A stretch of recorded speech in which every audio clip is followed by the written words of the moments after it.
You walk into a room. Nothing has been said. No one has addressed you.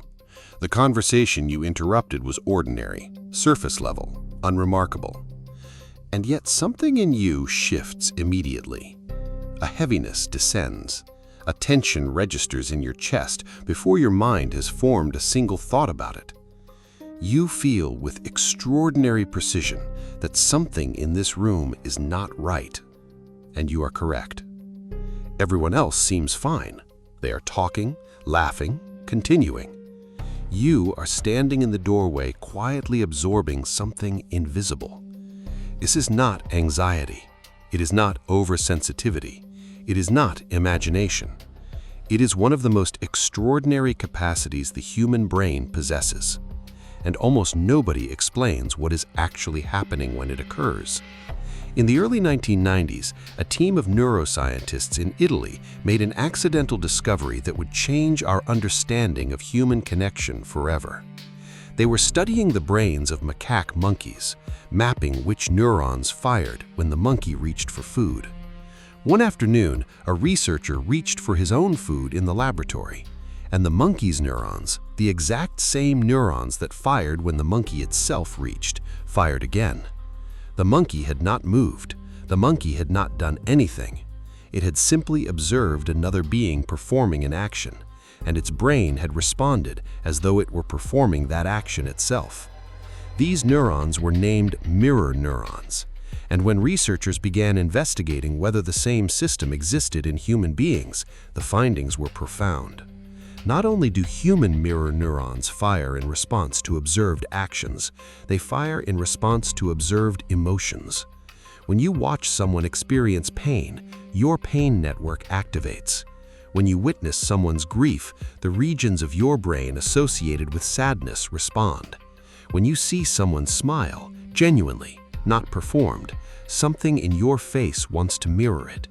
You are not imagining other people's feelings. At a neurological level, you are briefly experiencing a version of them. Now, here is where this becomes deeply personal for many people watching. The mirror neuron system exists in everyone, but in some people it is significantly more active, more sensitive, more finely tuned than average. These are the people who have always been told they are too sensitive, who leave social gatherings exhausted in a way others don't seem to be, who cannot watch someone be humiliated, even in a fictional television program, without a physical sensation of shame in their own body, who have spent their entire lives absorbing the emotional weather of the rooms they enter without being given any framework for why or any tools for what to do about it. If this is you, hear this clearly. You are not malfunctioning. Your mirror system is extraordinarily calibrated. And that calibration, however exhausting it has been without understanding, is one of the most genuinely powerful capacities a human being can carry. The question is not how to turn it off.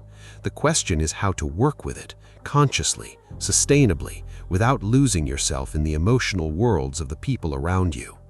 There is a distinction that changes everything for people who feel deeply: the difference between resonance and absorption. Resonance is the ability to feel into another person's experience, to genuinely sense what they are carrying while remaining grounded in your own. Absorption is what happens when that boundary dissolves, when their experience becomes indistinguishable from yours, when you carry home what belongs to someone else and spend the rest of the day or week processing feelings that were never originally yours. Most highly sensitive people live in absorption without knowing there is an alternative, because no one ever told them that you can feel deeply without losing the thread back to yourself. The thread back to yourself is the practice. It is the deliberate, repeated act of asking in the middle of a conversation, in the middle of a room, in the middle of someone else's crisis, what am I feeling and what belongs to them? Not as a way of dismissing what you sense, as a way of remaining a witness rather than becoming a vessel. When you are a witness, your sensitivity is a gift to the person in front of you and to yourself. You can offer genuine presence, the experience of being truly felt and understood, without the cost of carrying someone else's weight into your own nervous system. And here is something most people who feel everything have never been told. The world needs what you have, not a toned-down, better managed, more socially efficient version of it, the real thing.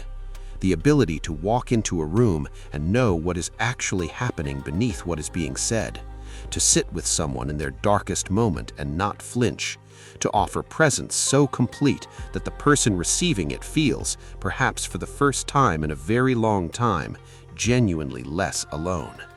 This is not a burden that happened to be given to you. This is a capacity that was entrusted to you. The difference between those two things is enormous, and it begins with understanding what you actually are, not as someone who feels too much, but as someone whose mirror system was built to bridge the space between human beings. That is not a flaw. That is the whole point of you. Stay close to this series and subscribe. Press the bell icon so you don't miss what comes next.